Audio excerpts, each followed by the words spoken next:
en gestión pública, docencia universitaria y liderazgo político. Quiero mencionar también un poquito de Héctor. Él ha sido igualmente su máster en innovación, doctor en políticas públicas. Actualmente él también es asambleísta por la provincia de Pichincha. Agradecemos también su presencia y el día de hoy vamos a tratar este bonito módulo titulado Identidad Política. Para ello, estimado Héctor, no sé si de pronto vamos a proyectar alguna presentación o vamos a hacerlo en una especie de conversatorio. Sí, Igualmente, Karina. muchísimas gracias, estimado Nanki, por acompañarnos. También comentarles que Héctor ha sido un docente muy destacado en el ámbito universitario, también gerente general de innovación en Yachay durante los años 2013-2017, viceministro de CNC 2011-2013 y subsecretario en las empleadas igualmente durante el periodo 2008 y también 2011. Con esta sólida trayectoria estamos seguros de que su aporte será fundamental para enriquecer todo el análisis y debate en este módulo que conlleva, ¿no? Antes de dar inicio y de también de que nos salude ya Héctor, recordarles, compañeros, por favor, que en el chat de este Zoom deben poner sus datos completos para poder registrar igualmente asistencia. No se olviden número de cédula, nombres completos para poderlos registrar a través de la administración que es encargada por parte de la compañera Norma Guayanay. Con este antecedente, estimado Héctor, le damos la cordial bienvenida. Muchas gracias, Karina. No sé si me pueden permitir compartir la pantalla, por favor. Ya. Bueno, mientras tenemos los enlaces y habilitada la presentación, quisiera agradecer fundamentalmente a mi tocayo, a Héctor Valladares, por permitirme ser parte de este proceso importante de compartir conocimientos y de generar de alguna manera una base política con elementos de juicio y con algunos eh, conceptos sólidos. Como bien lo mencionaba Karina, yo vengo de la academia, mi formación ha sido como sociólogo, como especialista en políticas públicas, mi maestría y doctorado ha sido en gobierno, en asuntos públicos. Así que desde esa expertise les puedo hablar. Algo hemos trabajado en el tema de innovación, algo hemos trabajado en el tema como digo, de políticas públicas y quisiera no demorarme mucho más hasta que nos permitan hacer el uso de la pantalla, ¿no es cierto? A ver. Bueno, un poco para empezar y romper el hielo, voy a hacer unas preguntitas. Ahí, de pronto, Ramiro, que estás ahí conectado con la camiseta de Ecuador, ¿qué es para ti la política?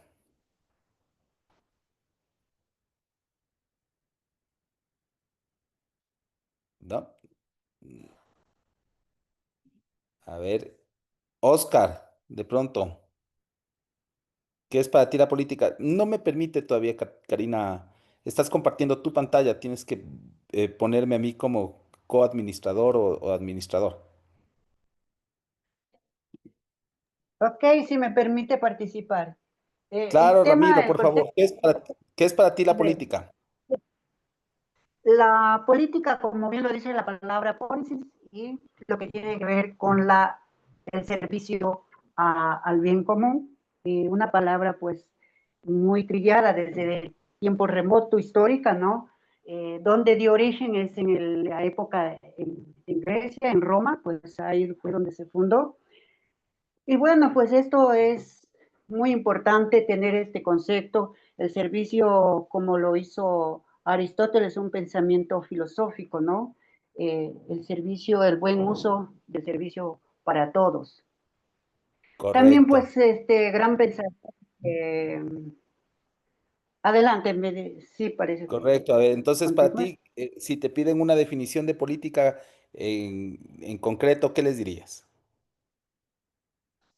Es el servicio hacia el bien común, la calidad El del servicio servicio, es el bien ¿sí? común. Perfecto. Sí. Fernanda Guayo, ¿qué es para ti la política?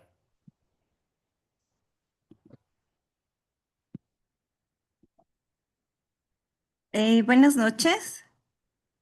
Buenas noches. ¿Qué es para ti la Qué política? gusto, buenos niños. Pienso yo que la política podría ser que es un conjunto de actividades que se asocian a la toma de decisiones. Podría ser en un grupo o en Muy un grupo determinado. correcto. Darwin o Darwin, ¿qué es para ti la política? Hola, buenas noches. Sí, ¿me escuchan? Sí, perfectamente. Ok. Bueno, para mí la política, pues, significa servir con honestidad y transparencia hacia una comunidad. Ok. Correcto. A ver, déjame ver si es que me permite esto. A ver. Estoy compartiendo la pantalla. Y se No sé si, comparte, Héctor. ¿sí se le Se ve? A ver, ahí. Ya. Entonces, hay algunas definiciones de política, no todas son homogéneas, muchos hablan de reglas de convivencia, el arte de gobernar, la capacidad de influir, esta es una definición de manual, ¿no? La capacidad de influir en las decisiones o en la conducta de otros, incluso sobre su voluntad. Jorge, ¿qué es para ti la política? ¿Cómo está? Buenas noches. Básicamente una herramienta para trabajar por el desarrollo de los pueblos y las comunidades. Muy bien, muy bien. Esa es una definición que tiene una valoración detrás. Vamos a ir explorando, como bien nos decía Ramiro Castillo, que la noción de política no es que se la inventan los griegos, sino que es la más recurrente en la historia eurocéntrica que tenemos, ¿no es cierto? Ahí nos decía Platón, que es el arte de gobernar la polis, y tiene una noción o de alguna manera, digamos, un sentir de lo bueno y de lo malo, porque nos dice que va en busca de la justicia y del bien común. Capturas Para Platón pantalla. deben gobernar los más sabios, aquellos que están expuestos al mundo de las ideas, a la idea de bien. Entonces, Buenas una noches, buenas noches. alturista. Nanki, ¿cómo estás? A ver, creo que sí, me han quitado Buenas el uso noches. compartido de la pantalla. Por favor, si me ayudan otra vez. Entonces, les decía que Platón tiene una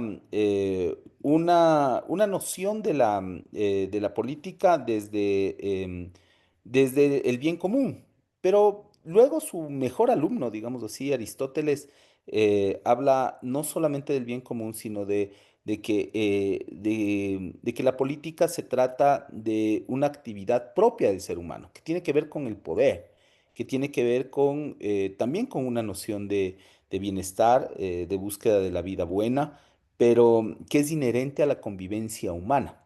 Y ahí tiene sus raíces el término de la política en Grecia.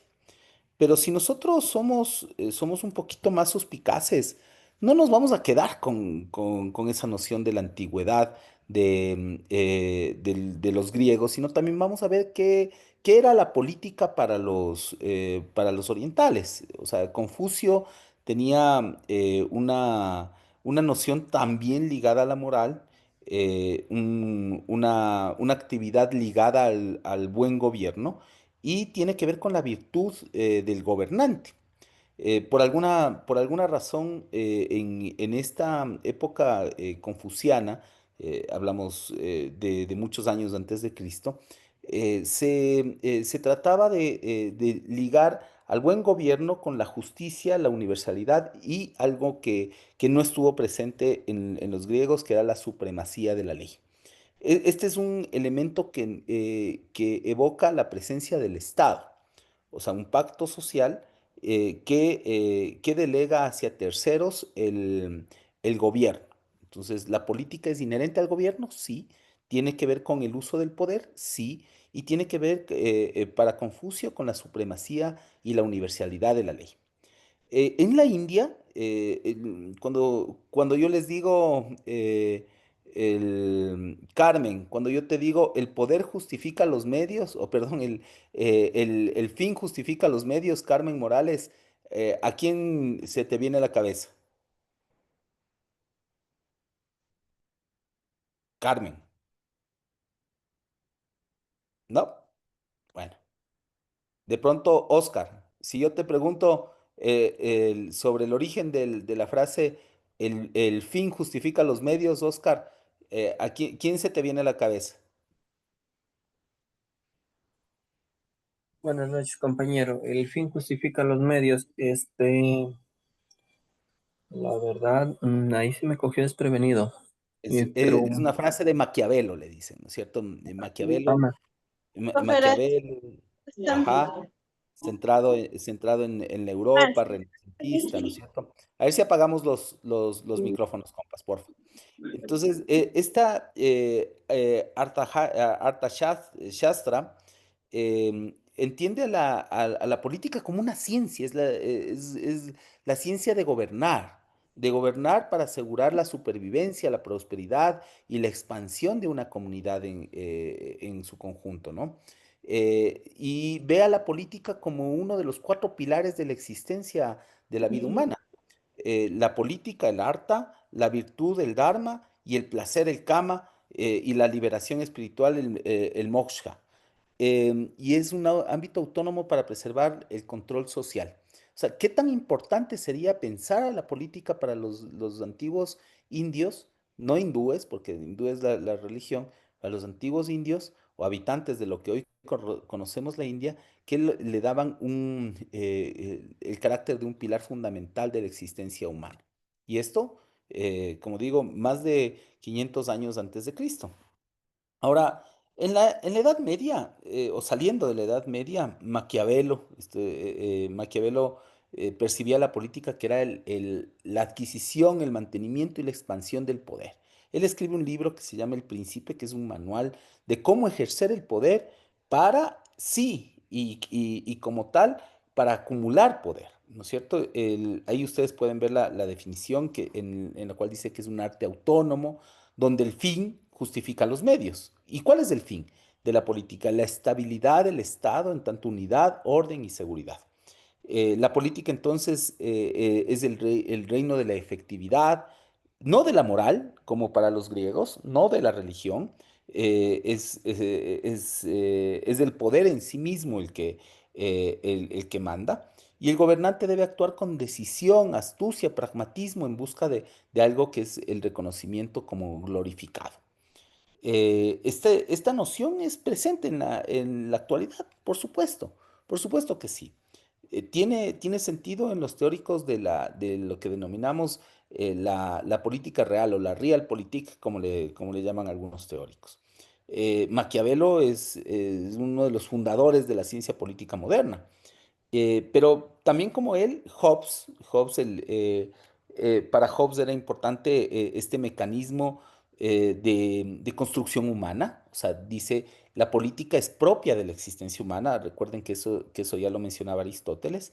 Pero el fin es para garantizar la seguridad y la paz de los individuos de una comunidad, porque para Hobbes el hombre es malo por naturaleza. Y como es malo por naturaleza, la naturaleza del hombre es su autodestrucción. Por eso se necesita delegar un pacto social en una institución que es el Leviatán, el Estado, para que pueda controlar las actividades de la sociedad en su conjunto, y los individuos renuncien a una parte de su libertad, con el fin de garantizar la supervivencia de esa sociedad. Más adelante podemos ver a otros filósofos o estudiosos del poder. Carlos Marx, que es probablemente el padre de lo que denominamos socialismo real o socialismo científico, más bien. Para Carlos Marx, la política era una estructura que era simplemente el espacio donde se reflejaba la lucha de poderes entre una clase dominante y una clase dominada. Y esa clase dominada efectivamente era sujeta de dominación de la otra clase a través del tiempo, ¿no? Entonces la política era esa estructura donde el poder se ejerce. Para otro cientista social, Max Weber, la política en cambio estaba orientada a verse sobre quién ejercía el monopolio de la fuerza dentro del Estado. ¿Quién va a disputar la condición de soberano dentro de este monopolio de la fuerza dentro de un territorio? Y ahí digamos, lo junta a esa definición de Estado que es muy famosa de Max Weber, que dice que el, el Estado es el monopolio de la fuerza legítima dentro de un territorio.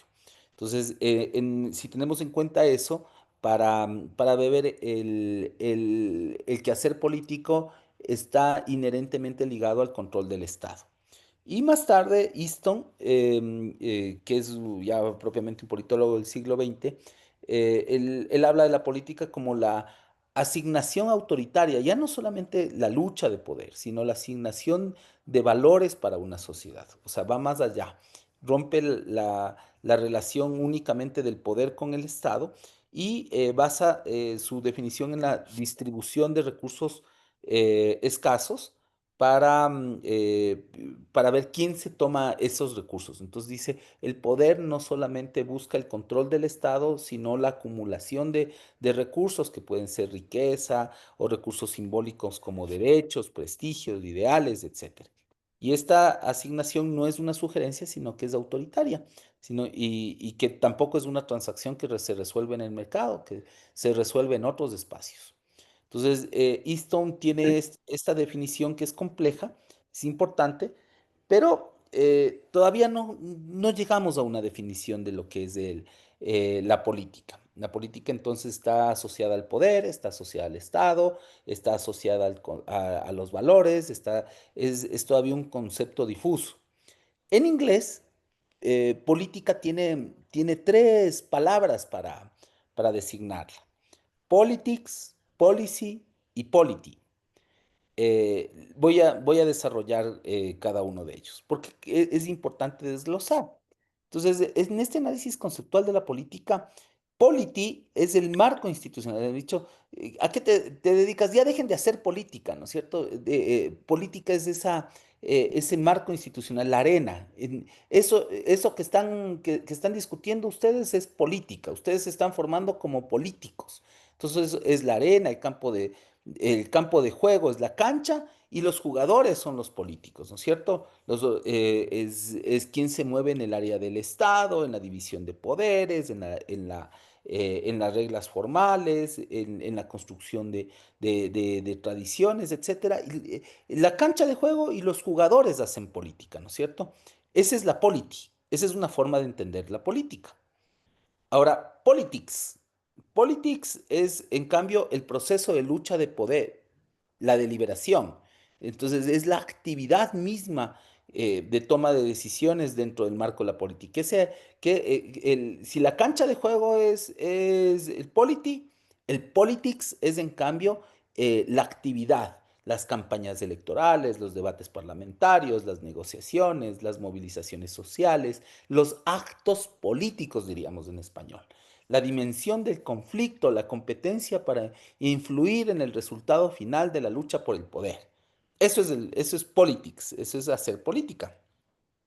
Y en cambio, policy, las políticas públicas se refieren al contenido de las acciones gubernamentales, a las decisiones públicas, aquellas que se expresan como programas, como leyes, como regulaciones, como acciones específicas que involucran al gobierno para resolver un problema público.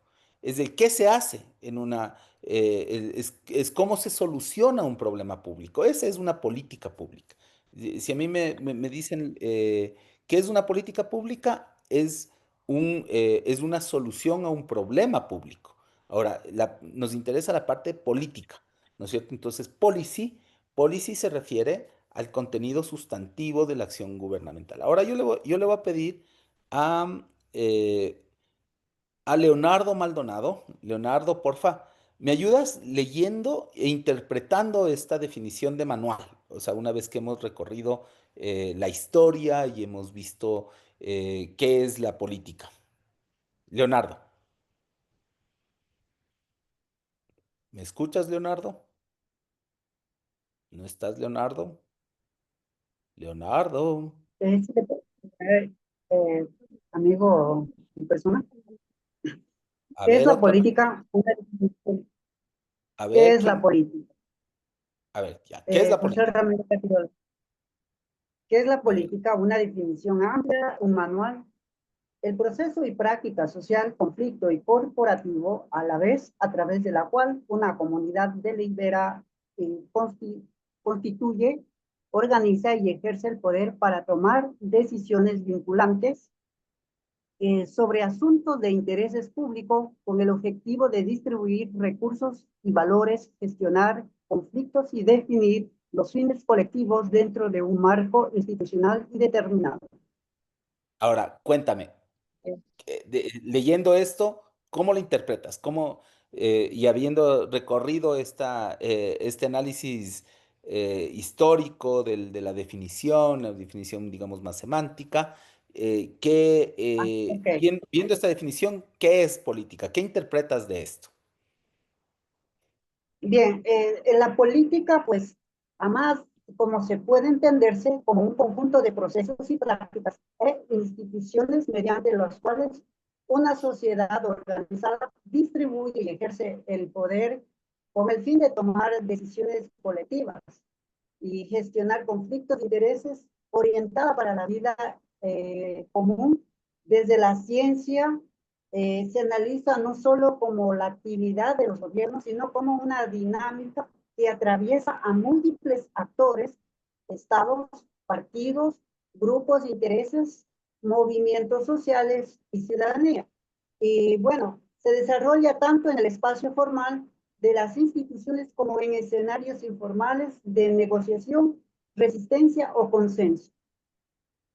Ya. En pocas En palabras, tus la palabras. política, a mi criterio, la política es una ciencia y el arte de gobernar para la comunidad en diferentes espacios, con sus diferentes variantes, etcétera, porque es compleja y extensa para la naturaleza del gobierno. Perfecto. Hasta ¿Alguien más ahí, que quiera participar y darme su interpretación de esta definición que estamos proponiéndola en crisis?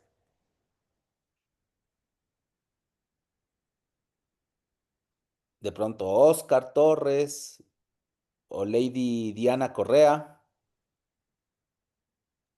Buenas noches, compañero. La interpretación ¿cómo se llama? De esa definición. Yo creo que la política en sí para mí es un conjunto de, de ideas y de interpretación de un conjunto de personas que conforme vayan conviviendo se van formando reglas. Cada día que se habla, se coordina con alguien, eso es hacer política técnicamente. Para mí la política es casi a diario, la aplicamos en nuestra vida, ya sea personal o de manera grupal. Entonces, la política es en sí es una herramienta social que nos ayuda a comunicar, a mantener reglas y ideas de las personas. Gracias.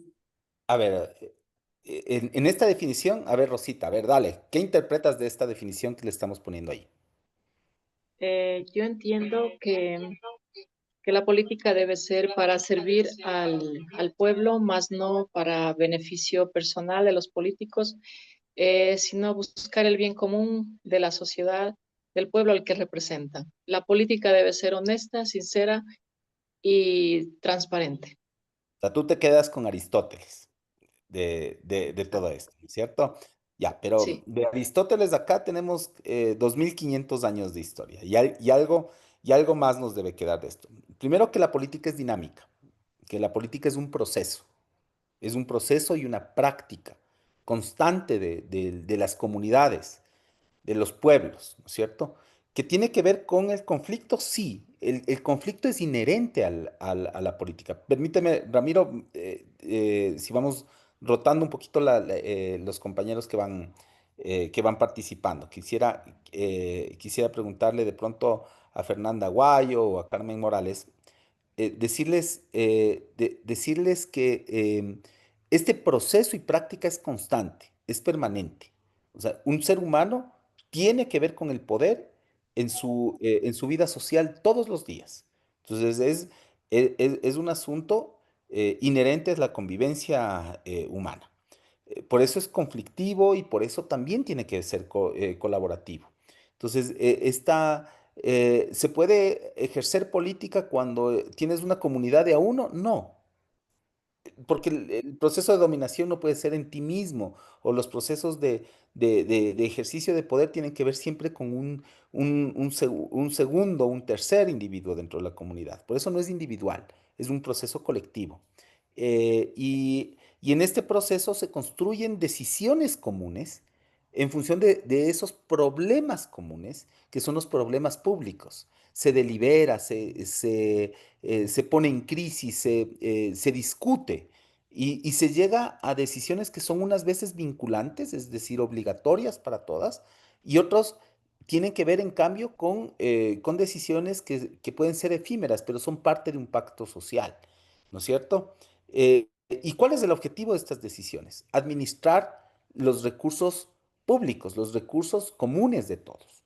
Y los recursos no son únicamente dinero o infraestructura o personas, sino que tienen que ver con los valores, con definir los fines colectivos. Y al referirme a instituciones, quiero decirles que las instituciones son las reglas de juego.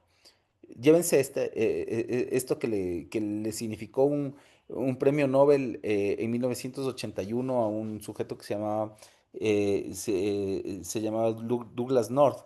Y este economista hizo su aporte alrededor de la definición de instituciones y decía que las instituciones no son las organizaciones, sino que son las reglas de juego formales o informales. ¿Cuándo son formales unas instituciones?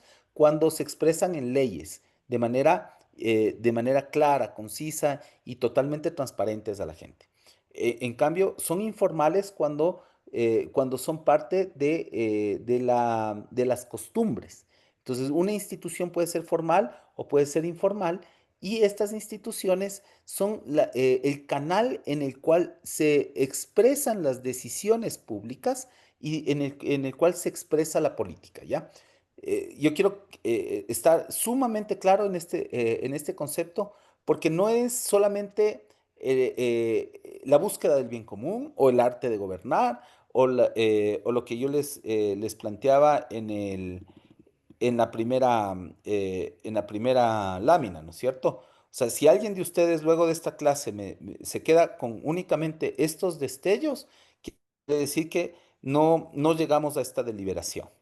No pasamos por Aristóteles, no nos dimos cuenta la historia de deliberación y la diferencia de las tres dimensiones de la política para llegar a esto, ¿sí? Entonces yo quiero dejarles con claridad que al hablar de política estamos hablando de un proceso constante, permanente y una práctica social donde tenemos un sujeto político, decir, un sujeto que ejerce el poder y otro que entra en conflicto con ese en deliberación, en colaboración.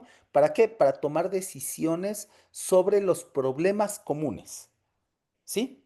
Es una definición elaborada, pero muy importante que ustedes la tengan en cuenta porque hacer política se puede hacer para el bien o política también se hace para fregar a la gente. Si no, pregúntenle a Moreno, a Lazo, al propio Noboa. Ellos también hacen política. Política no es solamente lo bueno de las decisiones públicas, política tiene que ver con el ejercicio del poder, con la discusión, con la disputa de lo público y para tomar decisiones colectivas que empujen a una comunidad a expresarse a través de sus instituciones.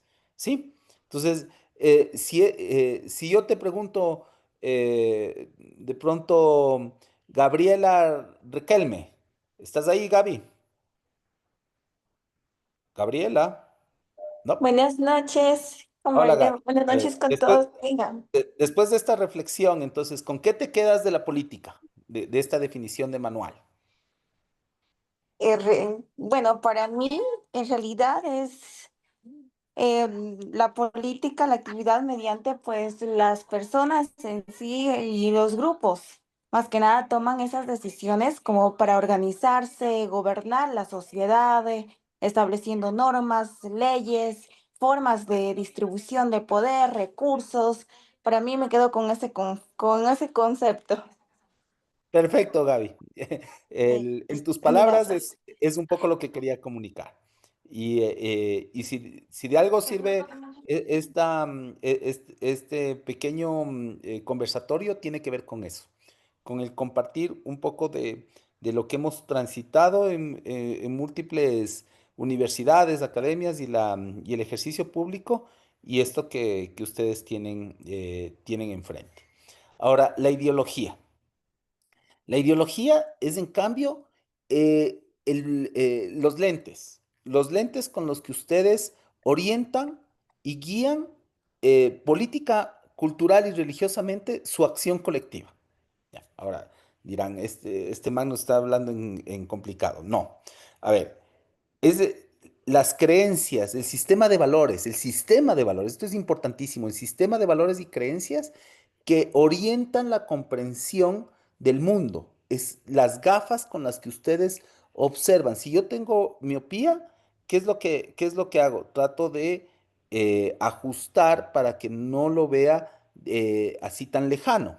O si tengo otra distorsión, es para modular, ¿no es cierto? Han hecho este ejercicio, lo voy a hacer a la cámara, ¿ya? Este ejercicio modula, ¿no es cierto? Este es un poco el papel de la ideología. Es cómo interpretas el mundo desde lo político, de lo cultural y de lo religioso.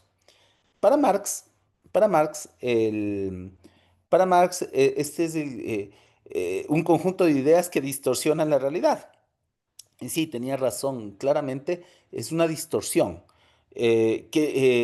Ahora, desde el punto de vista de Marx, esto ayuda a legitimar a la clase dominante. Digamos, son los lentes con los cuales te obliga la clase dominante a interpretar el mundo y tú te comes ese mundo. Son las bases materiales, dicen, para construir una conciencia de clase revolucionaria desde el otro punto de vista. Nuevamente, este amigo Weber decía que es el marco de sentido, es un mapa cognitivo que nos ayuda como individuos a orientarnos, a definir nuestras preferencias y a orientar nuestras acciones.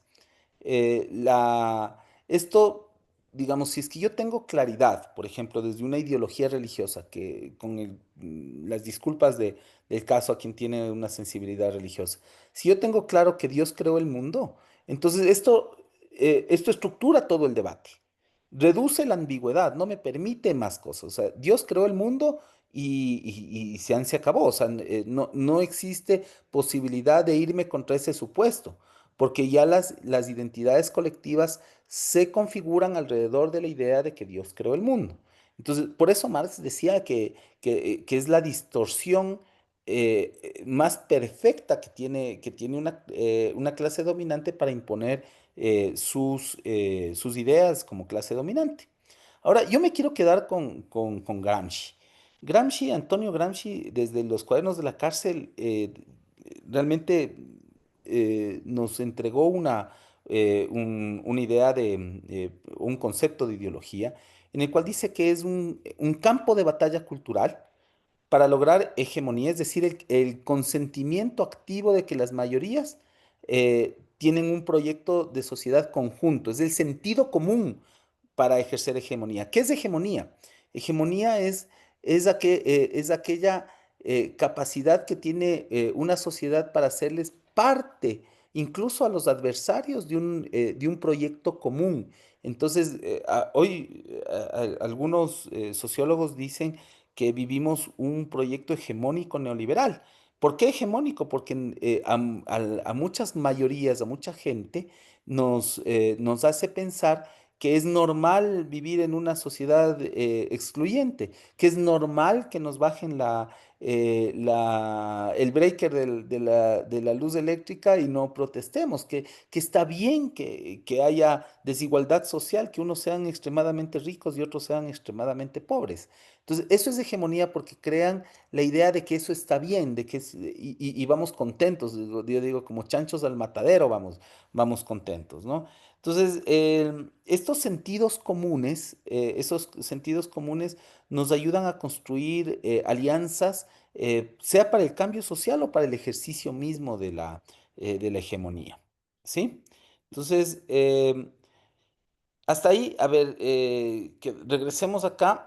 Nuevamente, perdón que les tome la lección. Ahí, de pronto, Jimmy, cuéntame, ¿con qué te quedas? En tus palabras, qué es ideología después de haber visto estos conceptos? No estás, Jimmy, no hay problema. Viviana, ¿estás ahí, Viviana? Sí, a Sí, ver. buenas noches, ¿cómo está? A ver, Vivi, ¿qué es entonces ideología para ti, en tus palabras? A ver, bueno, yo considero que la ideología no es tener, digamos, un concepto propio de uno mismo. O sea, lo que usted nos estaba explicando, algo de algo de la creación, ¿no? ¿Quién lo creó? O sea, el universo y todo. Entonces, yo creo que las ideologías se basa en cómo cada persona ve sus diferentes entornos y eso. Súper Eso, bien. Lo único que ajustaría en tu definición es que no es un concepto individual, sino que es colectivo. Es eso es un colectivo. Es colectivo. un concepto colectivo para mirar el mundo, para entender el mundo de una manera política, cultural y religiosa. Mi tocayo Héctor Valladares me estaba pidiendo la palabra. A ver, Héctor. Sí, tocayito, muchas gracias por apoyarnos. Buenas noches con todos. Simplemente un pequeño paréntesis, queridos compañeros. Pedir disculpas porque estábamos en una sesión de la bancada por todos los temas que estamos pasando ahora. Y más que nada, tocayo, darte la bienvenida a este proceso de formación que lo hemos iniciado hace unas semanas atrás en la provincia, que está abierto para todos los ciudadanos que deseen formarse en el ámbito del liderazgo, de la política, entendida como esa ciencia que permite a la humanidad organizarse, gobernarse y avanzar hacia una prosperidad. Básicamente quería decir eso, pedirles disculpas por no haber estado desde el inicio, y de lo poquito que pude escucharte, estamos bastante bien. Gracias, tocayo, gracias a todos los que están conectados. Un abrazo, buenas noches. Muchas gracias, tocayo.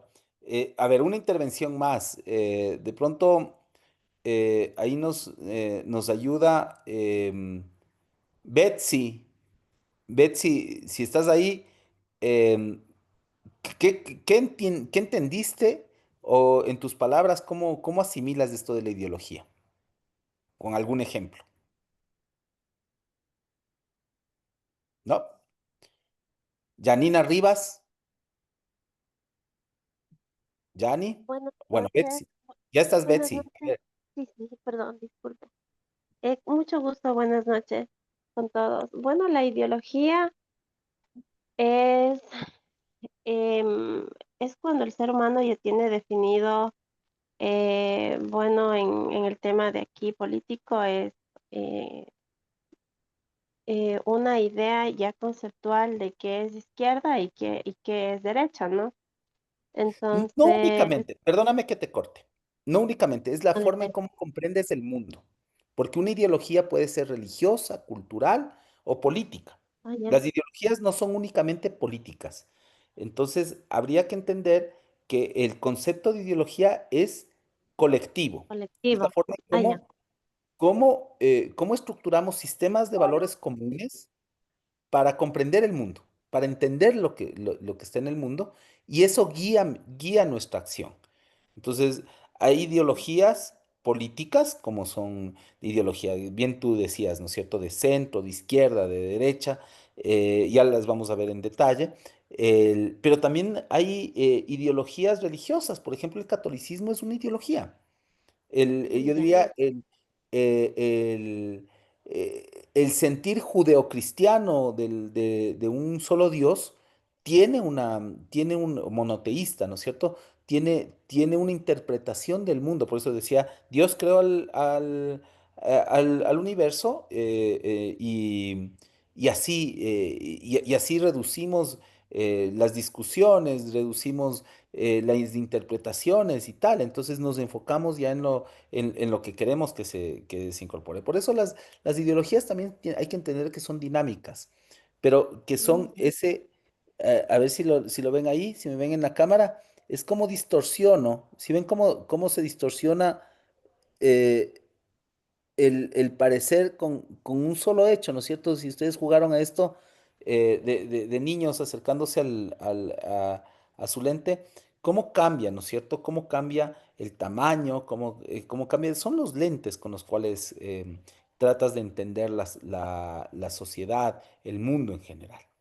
Entonces, como bien nos decía Betsy, hay distintos tipos de ideologías en lo político, ¿no es cierto? Vamos a centrarnos en una cartografía general de las ideologías en lo político. Entonces, estas ideologías tienen que ver con izquierdas, con derechas, con posiciones de centro, pero también hay ideologías político-culturales e ideologías políticas ambientales, que muchas de estas se orientan hacia las agendas de las izquierdas, pero definitivamente tienen su independencia, su razón de ser en distintos espacios. Vamos a pasar revista de algunas, ¿no es cierto? Cuando nosotros hablamos de izquierdas, hablamos de un panorama grande. Yo no puse todas acá, pero quería más bien decirles, aquí hay un abanico. No están en degradé, no están quién es más de izquierda, quién es menos de izquierda, pero están algunas ahí. A ver si podemos ir identificando. Nuevamente, a ver, tú que me pediste la palabra, Ramiro, ¿qué es ser de izquierdas? Porque hay que entender que la izquierda no es una sola, son muchas ideologías que están detrás, son muchos marcos de pensamiento. Entonces, Ramiro, cuando yo te pregunto, ¿tú eres de izquierdas? ¿Qué marco de referencia o qué significa ser de Eh, izquierdas? no, yo en tema político soy una persona muy diferente, ni de izquierda ni derecha, sino en tema central, neutro, que no me balanceo para ninguna de las dos texturas o para las dos variantes, sino en una forma vertical, una posición vertical desde mi punto de vista. Y bueno, no soy ¿Ya? de izquierda ni de derecha. No eres de izquierda. A ver, vamos de centro entonces. Ya. Tú eres de centro. Entonces, tú te identificas como social, como de alguno de estos principios, o sea, como la libertad económica debe ser absoluta, con un estado mínimo, con una economía social de mercado o con los valores de familia. ¿Qué te identifica más como centro? De- Ojo, yo no quiero de ninguna manera condicionar tu posición, sino lo que Bueno, trato es de hacer un vamos, análisis desde la ciencia política, qué significa ser de centro. bueno, por sí decirlo, una característica es un solo poder político fuerte en la capital o en el estado central. Esa es una Entonces, clave, ¿no? estamos, Una eh, característica estamos que trae. reconociendo que el Estado es necesario, ¿verdad? ¿Cuándo debe intervenir el Estado? Correcto. Eh, el Estado debe intervenir dentro, en la construcción de alternativas para sus gobernados. Alternativas. ¿Alternativas respecto de qué? Eh, Dentro de las alternativas encontramos las posibles soluciones para sus gobernantes, dado el fenómeno, el problema o fenómeno en la que se encuentran. Bueno, ser de centro, esto hablo de una manera teórica, ¿no? Ser de centro significa estar inscrito, al menos en Latinoamérica, en tres pilares. Ser o social liberal, liberal clásico o demócrata cristiano. ¿Qué es ser social liberal? Es entender que el Estado únicamente interviene ante los fallos de mercado. ¿Qué quiere decir esto? ¿Cuándo hay un fallo de mercado? Un fallo de mercado existe cuando no hay información completa, es decir, no tienes información sobre todos los precios, sobre todas las preferencias de los electores. Reconoces que hay un fallo de mercado cuando entiendes que los individuos no son totalmente racionales. Entiendes que hay un fallo de mercado cuando el pez grande se come al pequeño y hay derechos humanos, por ejemplo. Entonces, el Estado debe intervenir para evitar precisamente que el pez grande se lo coma al pequeño. Eso es ser de centro. Entiendes que hay libertades individuales y hay una presencia de justicia social. ¿Eso es ser de centro? Pues sí, eso es ser social liberal. ¿Qué no, Correcto. un social liberal? ¿Cómo podría estar identificado? Por ejemplo, yo le ponía aquí el Partido Social Cristiano, pero social liberal podía identificarse, no sé, ¿qué partido? Héctor Valladares, a ver, bajo esta lógica, ¿qué partido identificas como un social liberal? En nuestro medio, para mí, aunque en tu mapa lo pusiste a la izquierda democrática, para mí la izquierda democrática debería estar aquí en este momento. Sí, ¿verdad? Al menos al final, no la primera izquierda democrática como la pensó Borja, Sí, sino sino la actual. esa actual izquierda democrática, por supuesto. Un ejemplo de social liberalismo es la izquierda democrática aquí en el Ecuador. Es más de centro que de izquierda. O un partido como los denominados partido laborista en Inglaterra. Eso podría calzar como un social liberalismo, ¿ya? Pero más aún, un liberalismo clásico. Fernanda Guayo, dale, Fer. Ya, disculpe, pero en este punto podría ser también el centro izquierda, porque veo ahí izquierda, centro y derecha. ¿Y el centro izquierda? Ya, es un espectro, ya luego vamos a ver eso, ¿no? Pero no es así un cajón, absolutamente entraste en esta categoría y no puedes ir y venir. No, o sea, la izquierda democrática está de aquí para acá, ¿no es cierto? De aquí coqueteando entre el socialliberalismo y la socialdemocracia. Pero sí, tienes razón, no son estáticos los conceptos. Y segundo, la adscripción de estos conceptos tienen que ver con tipos ideales. ¿Qué quieren decir tipos ideales? Categorías que tienden a calzar únicamente para los manuales. Ya, pero es importante que las sepamos clasificar porque de otra manera nos meten gato por liebre. Ahora, liberalismo clásico, el Partido Liberal Radical en el Ecuador planteaba libertad económica absoluta en sus inicios. Libertad económica absoluta. ¿Por qué planteaban libertad económica absoluta? Porque tenías un Estado tremendamente captado por la curia, por la parte religiosa, y definitivamente esa relación era perniciosa. Entonces, cuando Eloy Alfaro fundó el Partido Liberal Radical, estaba pensando en libertad económica y en secularismo, pero, pero él no pensó en un estado mínimo, él pensó en un estado necesario, el estado necesario para intervenir justamente en los fallos de mercado.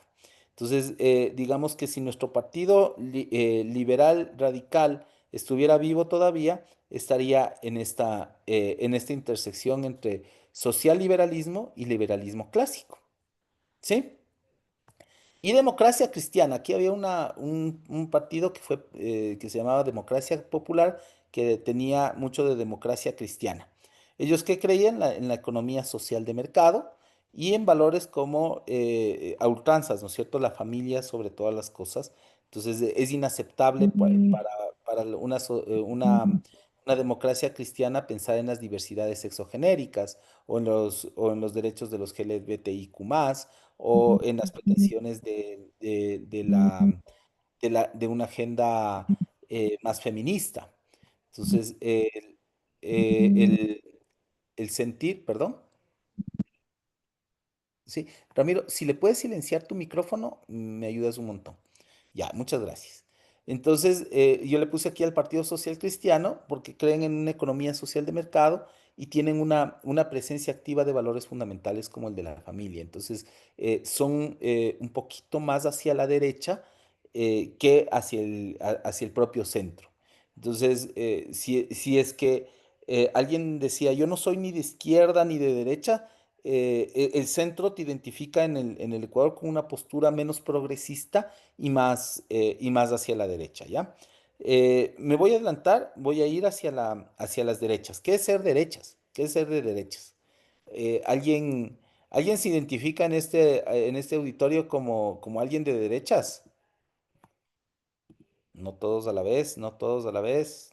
¿Alguien de derechas? No, no hay. Qué bueno. Le soy sincero, qué buenas. Entonces les puedo decir compañeros, si no hay nadie de derechas. A ver, compañeros, ¿qué entiendes si yo te pregunto, Camila Daniela, si yo te pregunto, ¿qué es ser de derechas? ¿Qué piensas tú?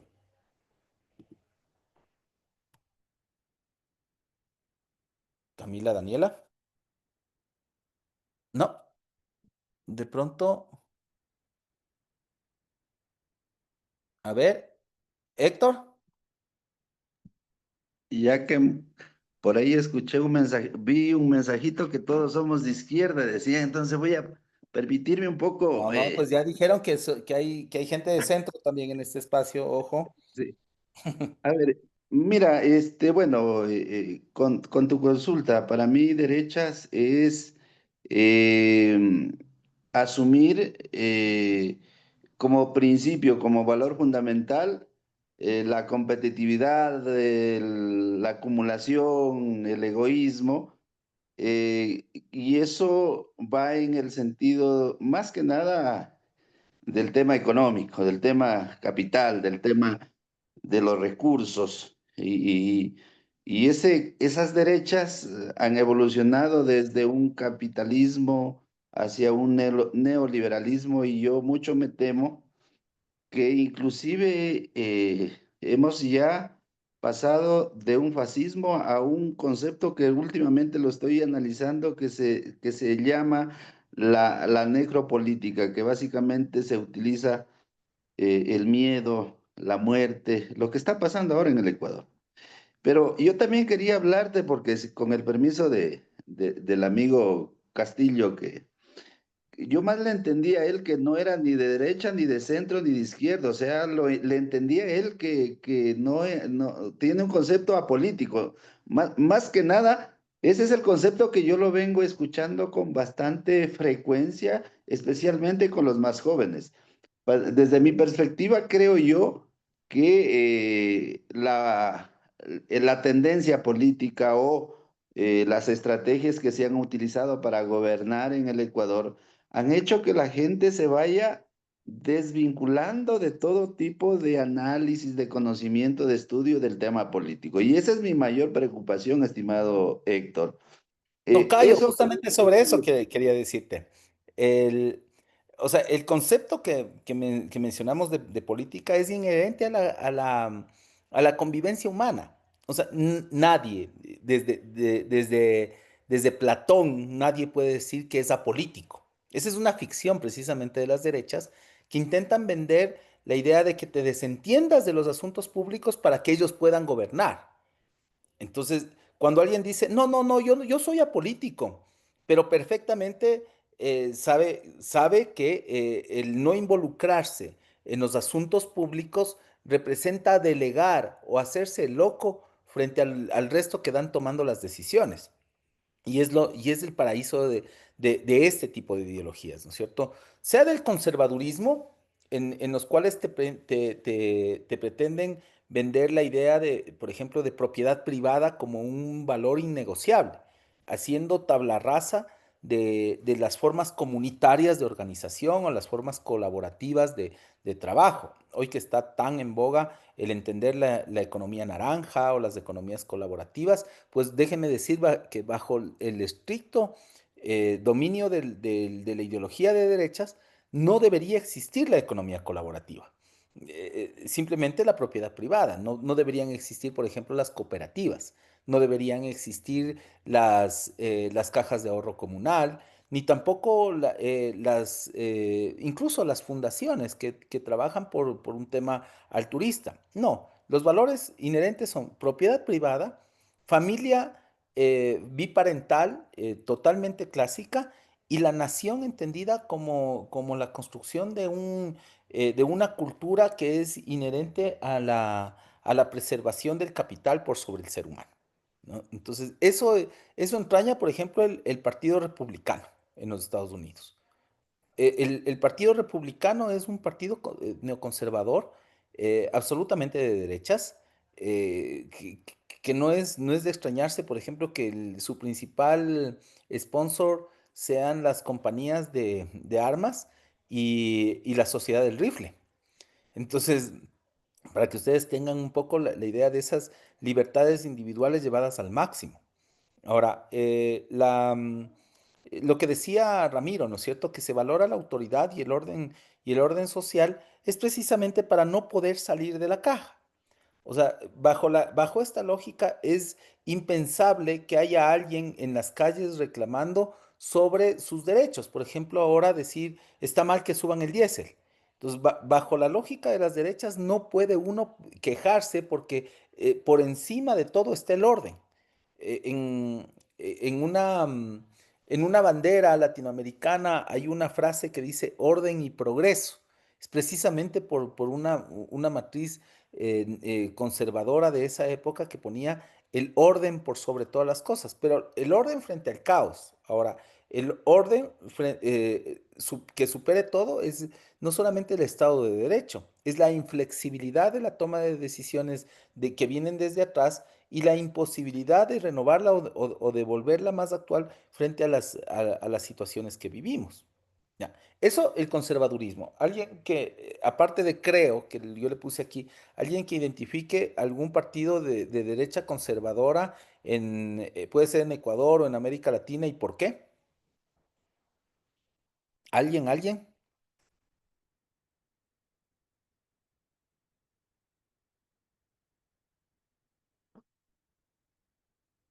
Nadie más. Nadie más. A ver, un, ¿cómo es? Un premio al que identifique un partido conservador o neoconservador en Ecuador o en América Latina que calce con esta definición.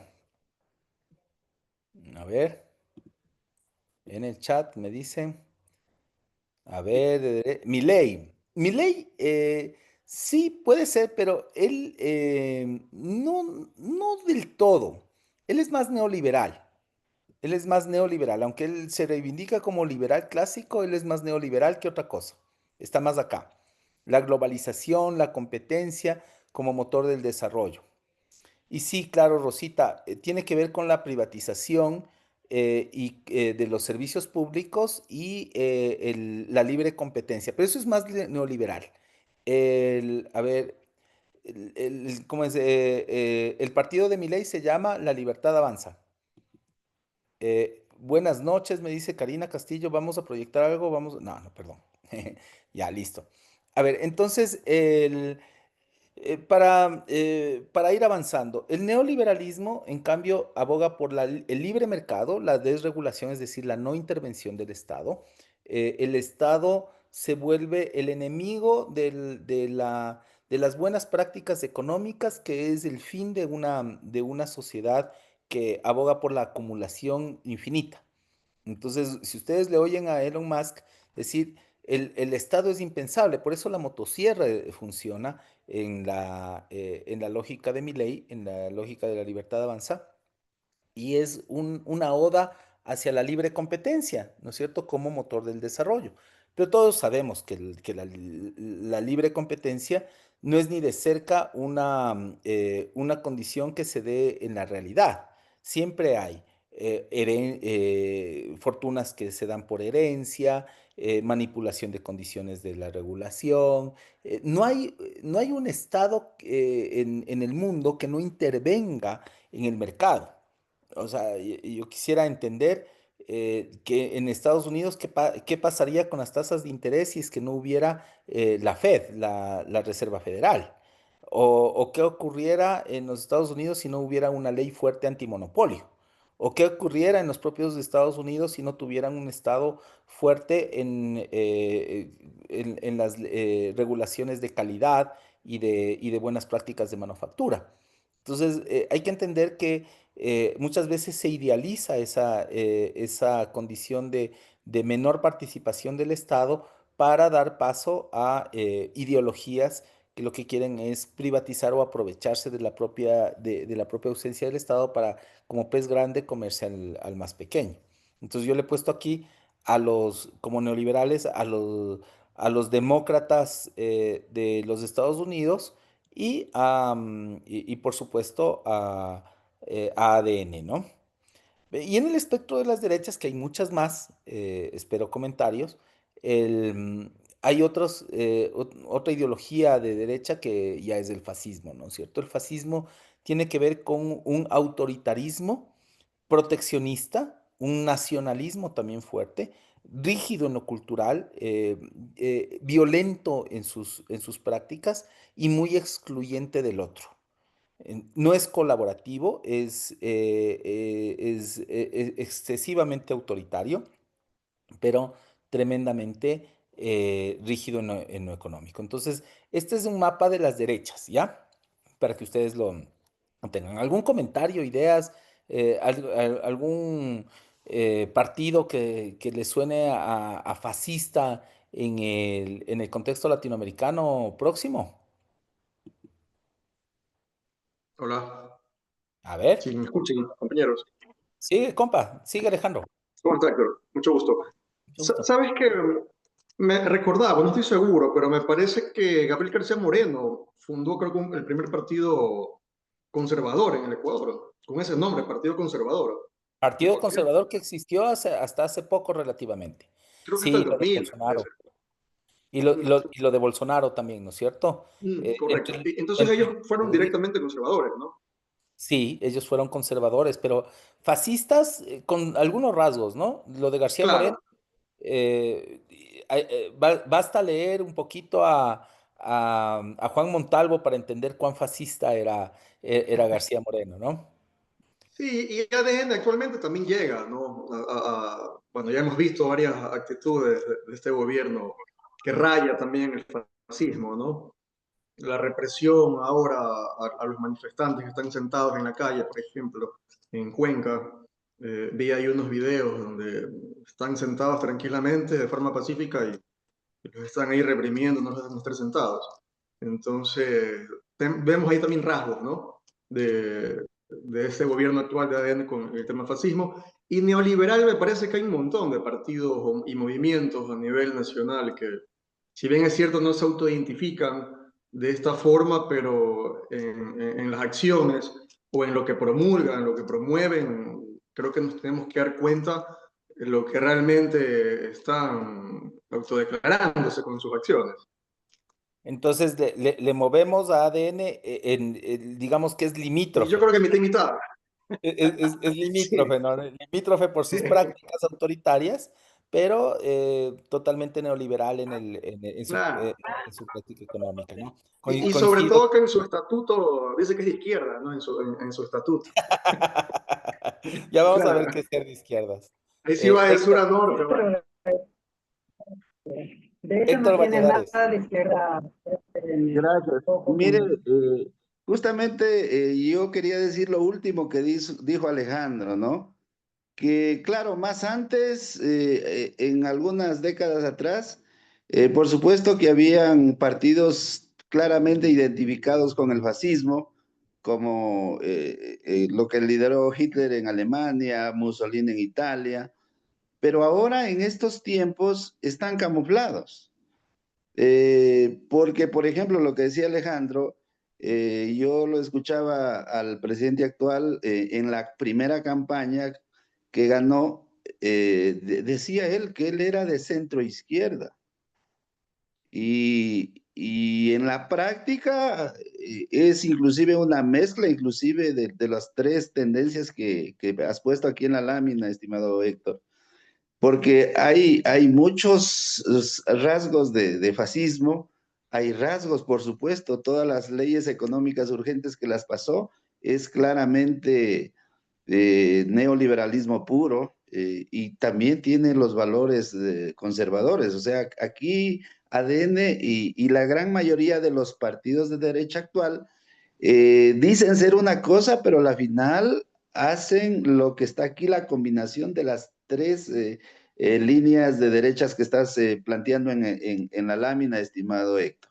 Y como todo tipo ideal, nunca en la práctica es puro. O sea, no encontrarán algo totalmente puro en estos. Realmente son conceptos orientadores, ¿ya?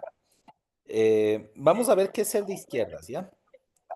A ver, aquí abrí el panorama, abrí el abanico, pensando en que hay muchas más ideologías que se pueden identificar como de izquierdas, pero vamos por la primera, que es la limítrofe, ¿no es cierto? Decía Héctor Valladares que la socialdemocracia en el Ecuador puede identificarse más como un partido de centro que de izquierdas, y yo estoy de acuerdo, porque eso de la persecución del estado de bienestar, ya vamos a caracterizar qué es eso del estado de bienestar, y una justicia social con libertad, que era lo que proponía la tercera vía en su momento, tiene un contexto histórico, y ese contexto histórico es la Guerra Fría. Entonces, en la Guerra Fría, en algún momento se plantearon algo que no sea el socialismo real, de la Unión Soviética o de China, pero que tampoco sea el neoliberalismo encarnizado de los Estados Unidos y algunos países de Europa en su momento. Entonces, ¿qué tibieza nos planteó esto? Bueno, la socialdemocracia. Una socialdemocracia que evolucionó a ser digamos, un liberalismo camuflado, ¿sí? Pero que te plantea un concepto importante, que es estado de bienestar. Es la presencia del Estado para garantizar derechos mínimos. Esto es importante, mínimos. No ir más allá de lo que te toca. Entonces, ese estado de bienestar, digamos, presente incluso antes de la Guerra Fría, con chispazos nuestros, cuando se crea el Seguro Social, es parte de esa ideología de no romper totalmente con la conceptualización de un Estado de izquierdas, pero tampoco irse al lado extremo. Nuestro código del trabajo, por ejemplo, nuestro código del trabajo, que muchos dicen, es que está viejo, es que ya no da cuenta, que ni sé qué, tiene mucho de esto de estado de bienestar. No quiero decir que nuestro código de trabajo es comunista, ni de cerca. Nuestra constitución no es anarquista, no, eh, ni de cerca. Pero sí hay visos de luchas sociales que consolidaron ciertamente unos destellos de estado de bienestar en el Ecuador, ¿no? Eso por un lado. Ahora, socialdemocracia, partido directamente identificado con la socialdemocracia en Ecuador, izquierda democrática, pero en sus inicios. Y el PSOE, el Partido Socialista Obrero Español en España, pero que es más centro que otra cosa. ¿Alguien se le ocurre un partido socialdemócrata más puro en Latinoamérica con alguna connotación un poquito más protagónica en la actualidad?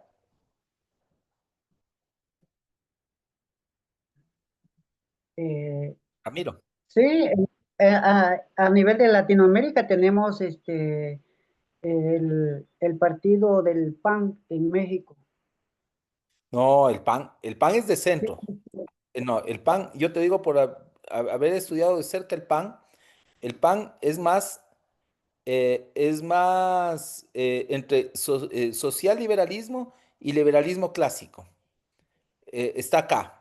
Incluso te diría que es más parecido a un conservadurismo de Creo que a un partido social cristiano. El PAN no es, no, el partido del PAN no, en perdón.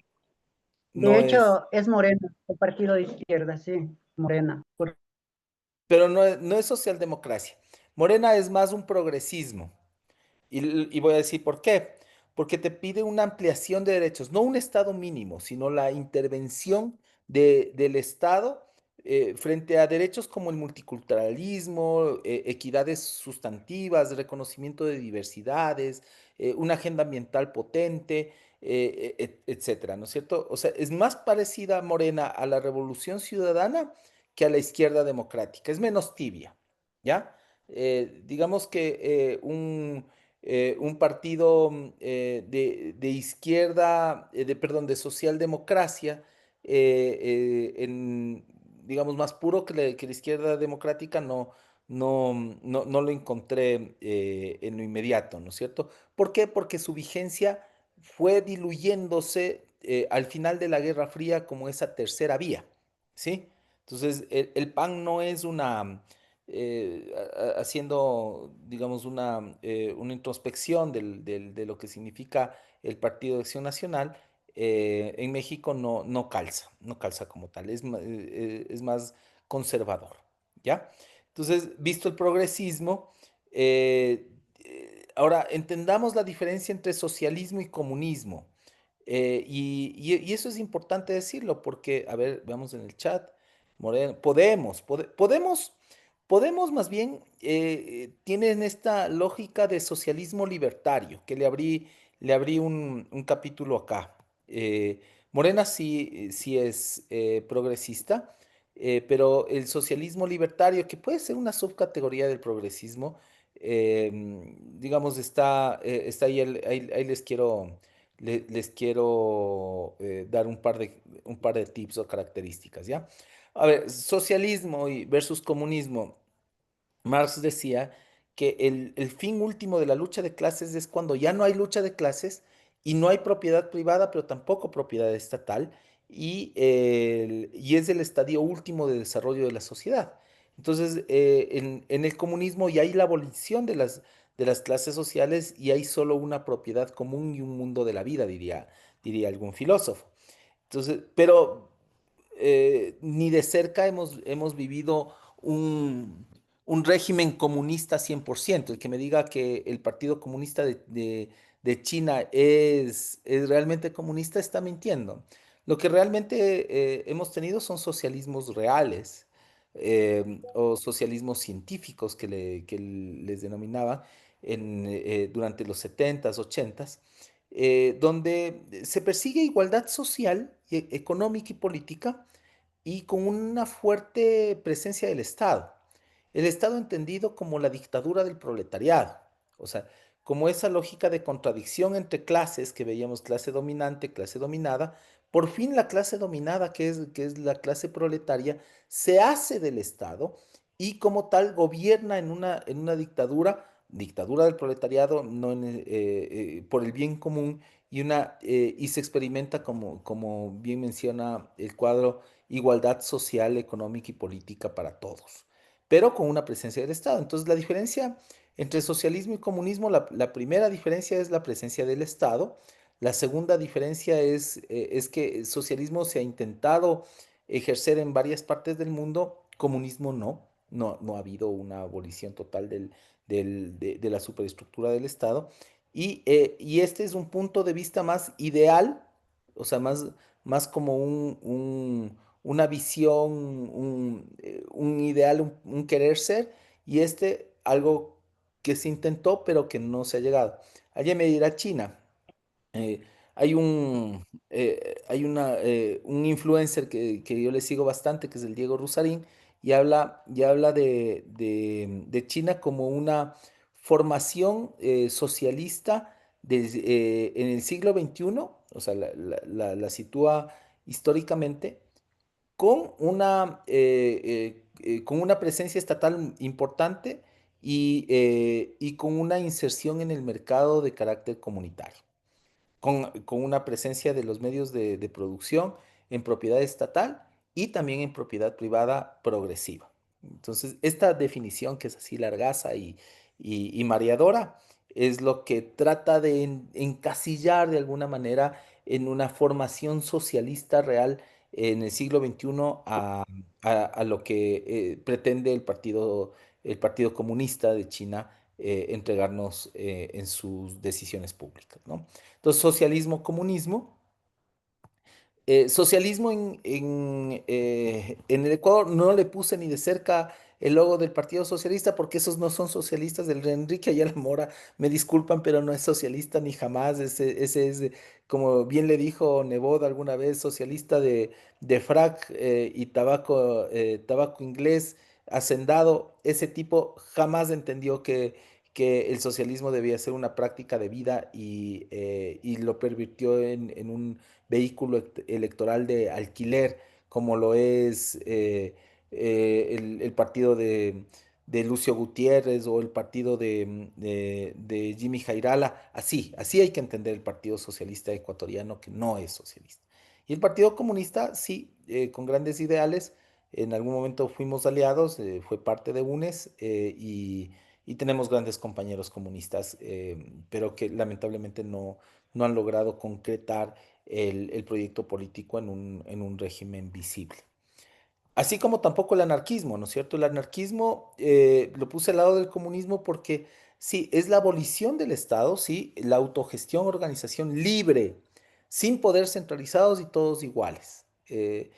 Partido anarquista, no hay partido anarquista porque es totalmente anacrónico. No podemos hablar de anarquismo y de la existencia de un partido político porque no creen en eso. Y pasamos al socialismo libertario, que es antiestatista, sí, pero autogestión, pero con un viso mucho más progresista. Aquí le puse a Podemos.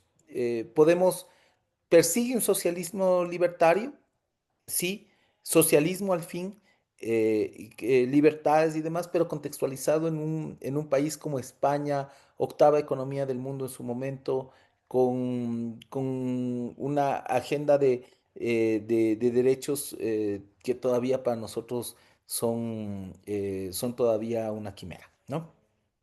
Preguntas sobre qué son las izquierdas y qué es ser de izquierda. Si yo te Mi pregunto, queridísimo mentor, no sé si fue mi sensación o bueno, no puse atención, pero sí me quedé con un poco de duda, no tan claro sobre la diferencia sobre el socialismo y lo que es el comunismo, ¿no? Bueno, para mi propio entender, la definición como socialismo es el sistema político, económico y social que busca la igualdad y la justicia social mediante un mayor papel de Estado en la economía y la distribución de la riqueza. Entre las características tenemos, por ejemplo, la propiedad mixta, puede haber una propiedad privada, pero sectores estratégicos son controlados por el Estado, ¿no? Una economía planificada, regulada, junto con elementos de mercado, un objetivo reducir desigualdades, garantizar derechos sociales, educación, salud y trabajo. Entre un ejemplo tenemos la socialdemocracia, por ejemplo, Europa, Suecia, no, Noruega, no, compa, no, socialismo del ahí siglo el internet te está fallando. Por eso es importante, XX. por eso es importante aterrizar los conceptos, porque Ok, socialismo no es lo mismo ok. que socialdemocracia. Socialismo tiene que ver con una presencia activa del Estado en la propiedad de los medios de producción. Y los medios de producción no son solo tierra, capital y trabajo. Tenemos que hablar de medios de producción como los sectores estratégicos, como es el propio ambiente y la tecnología. La posición de los partidos de socialdemócratas o, entre comillas, socialistas de Europa, de Europa occidental, tienen que ver más con una postura neoliberal respecto de la propiedad intelectual. En cambio, en China se caracteriza por un tratamiento de la propiedad intelectual como un bien estratégico para el propio Estado. Entonces, si la tecnología es el saber cómo hacer algo y se expresa esto en una patente, en un modelo industrial o en una variedad vegetal registrada, estas tienen la característica de bien estratégico y son, por lo tanto, de participación estatal. Entonces, el rol del Estado es mucho más protagónico en la economía. En una economía europea, incluso en una como la sueca o la noruega, no puedes ver una empresa pública como China Rail Company construyendo eh, con fin social carreteras en África, o no puedes ver una empresa como Sinohydro, que vino acá y construyó Coca-Cola Sinclair con una tracción de capital, dígase, medio de producción a cargo del Estado y una activa interferencia del Estado para manipular las acciones en el mercado. Entonces, ahí el concepto que estabas leyendo, Ramiro, no tiene una divergencia entre lo que es socialdemocracia y lo que es socialismo como tipo ideal. Y sí, la diferencia entre socialismo, lo dije varias veces, entre socialismo y comunismo tiene que ver con que en el socialismo hay Estado, hay presencia estatal. En cambio, en el comunismo no hay Estado, se eliminan las clases sociales y se retiene la soberanía en el pueblo, y hay una propiedad común y hay una autoorganización. Ni siquiera persiste la dictadura del proletariado. Entonces,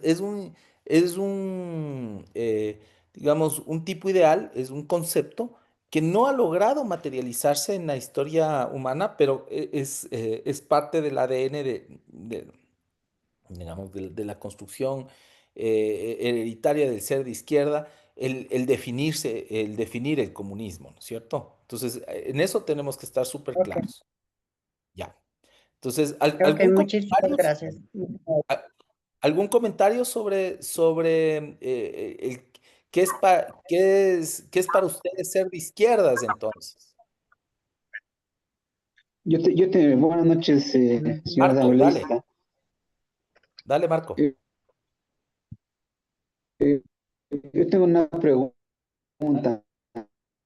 ¿Qué es la ultraderecha y la ideología del Che? Hablamos, ¿eso es el comunismo? Buena pregunta. A ver, vamos por lo segundo que estamos en la lámina, ¿ya? El Che Guevara en la construcción esta arquetípica, digamos, del partido que en inicio no se llamaba Partido Socialista de Cuba. El Che Guevara no se identificaba como comunista en principio, sino tenían una formación socialista, sí, para poder disputar para poder disputar desde la clase obrera o campesina, disputar el control del Estado, ojo, control del Estado para lograr una dictadura del proletariado en un espacio que estaba caracterizado por ser profundamente conservador y neoliberal hasta cierto punto en Cuba. Entonces, si podemos definirlo, está entre el socialismo y el progresismo en inicio y luego más socialista como tal, ¿no? Entonces una presencia activa del Estado en el control de los medios de producción para poder orientar los comportamientos de la sociedad hacia una formación donde tengas mayor igualdad social, igualdad económica e igualdad política. Ya, si hay distorsiones, pues es propio de la intervención humana. ¿Y qué es ser de extrema derecha? Es esto. Esto es ser de extrema derecha. Aquí. Es llevar al punto del autoritarismo y de la eliminación del contrario a quien piense distinto de tus valores de libre mercado, de familia, de propiedad y nación en un entorno estatal controlado. Eso es ser de extrema derecha. Alejandro. El Perdón, Marco, perdón, Marco, te interrumpí. Antes de Alejandro, Marco. de ultraderecha es lo que está del partido nazi, ¿no es cierto? Por Así, Adolfo Hitler, que fue. así. Eso es ser de extrema derecha. ¿Sí? Gracias, muy amable. Listo, listo, Marco. Alejandro, pediste la palabra. Sí, yo quería recalcar un tema cuando preguntan qué es ser de izquierda. Yo creo que como resumen, observando todas estas corrientes que son de izquierdas, ya sean desde la social izquierda democrática hasta la libertaria, yo creo que como resumen podemos decir que es estar siempre en la búsqueda constante de ayudar al más débil, al más necesitado. Yo creo que eso resume la lucha de la izquierda a nivel mundial. Y de ahí todas las diferentes corrientes que tengamos, ¿no? En lo que es de izquierdas. Eso quería aportar Ser con... humanista es ser de izquierda, por ejemplo. Ser humanista significa privilegiar al ser humano por sobre el capital. Esto es de entrada, ¿no es cierto? Perseguir una distribución equitativa de los factores de producción, una distribución equitativa del capital, por ejemplo. O sea, pedir que haya distribución equitativa en el acceso al capital como un factor de producción, a los préstamos. Por eso se creó el BIES. Por eso tuvimos una banca pública importante interviniendo en el mercado. Un acceso mucho más justo a la tierra. En Ecuador vivimos una reforma agraria muy potente a finales de los 60, pero nunca antes de la Revolución Ciudadana, digamos, entre finales de los 60 y los 2000, nunca tuvimos una distribución de títulos de propiedad más importante como la que tuvimos en la Revolución Ciudadana. O acceso a paquetes tecnológicos importantes, transferencia de tecnología, lo que hacía el INIAB, o distribución de semillas certificadas. El tema tecnológico es importante. Por ejemplo, en Ecuador vivimos un proceso, yo digo, ¿qué es ser de izquierdas en este contexto progresista, socialista, social y libertario? Tiene que ver por ejemplo, con las becas, como el declarar la educación de libre acceso, es decir, que no tenga cobro, que sea gratuita, pero que elimines barreras de acceso como por ejemplo el transporte gratuito, los uniformes gratuitos, los textos escolares gratuitos, que elimines las barreras de ingreso para que efectivamente los sectores menos favorecidos tengan acceso a la educación como un factor de producción. ¿Y qué es factor de producción? Que asimilen al conocimiento como un elemento clave para poder romper con el círculo de la pobreza y poder trascender socialmente. Y eso logramos. Eso fue ser de izquierdas. Yo me tomo esa frase, no puede sonar a cliché, que es más revolucionario que darle a los obreros la capacidad de que sus hijos vayan a una universidad de manera gratuita. ¿Qué es más revolucionario que dar unas becas para que estudien en las mejores universidades del mundo a los hijos de los obreros? O sea, como clase social, como lucha de clases, eso tiene una importancia enorme para la emancipación real de esa clase. Entonces, hay que tener en cuenta aquello, ¿no? Entonces, ser de izquierda significa ser humanista, propender a que haya una distribución más equitativa de los factores de producción y que tengamos una capacidad para privilegiar una lucha de clases en un entorno más equitativo y de derechos, ¿sí? O sea, yo ponerles eso como un denominador común. Porque aquí en el socialismo libertario tenemos luchas como las de género, una agenda ambiental súper potente. Aquí se habla y aquí también se habla de la naturaleza como sujeta de derechos, así como los seres humanos, centrarnos también en los derechos de la naturaleza. Eso es ser de izquierdas en el siglo XXI. Entonces, si a mí me preguntan cómo te asimilas, yo me asimilo como progresista, socialista, o sea, perdón, yo me asimilo aquí, vean. Aquí y con el corazón por acá también. Entonces, así me veo, así me veo yo. Entonces, Estimado Héctor, Norma. em, por ejemplo, entonces, ¿dónde lo ubicaría usted al partido, tanto al movimiento Pachacuti como al movimiento Reto y algunos movimientos que a nivel nacional han tenido presencia también?